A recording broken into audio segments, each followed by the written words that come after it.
गज मोती चौका पुराइले, कलशा रखाइले हो।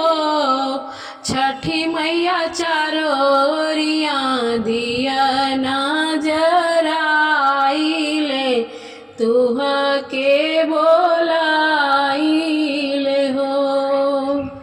गज मोती चौका पुराइले, कलशा रखाइले हो।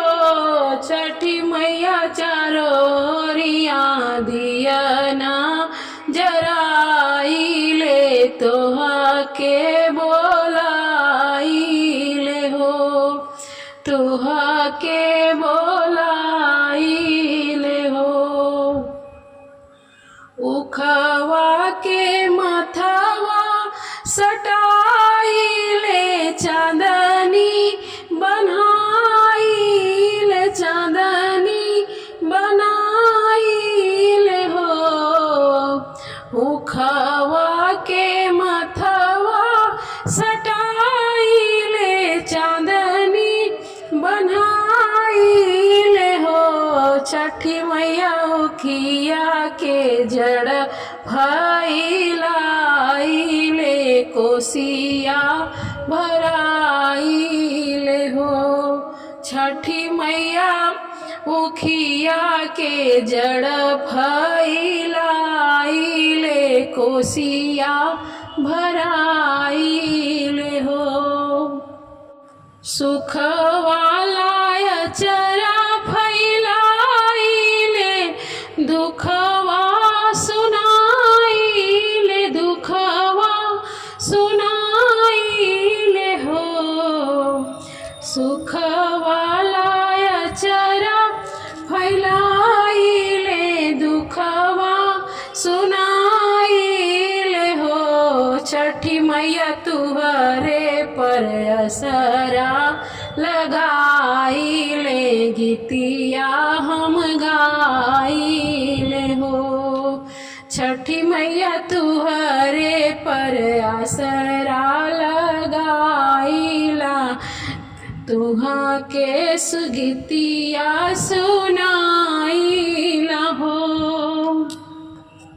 चरण में सिरवा झुकाइले, मनवा रमाइले हो।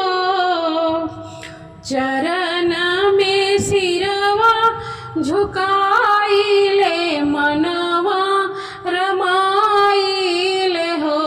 छठी मैया देहिया के सेवा में लगाइला, जियरा जुड़ाइले हो।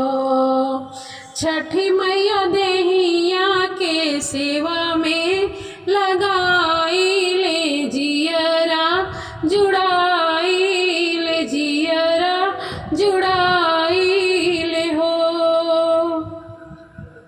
सारी रतिया जागी के बिताइले, मंगिया टिकाइले, मंगिया टिकाइले हो।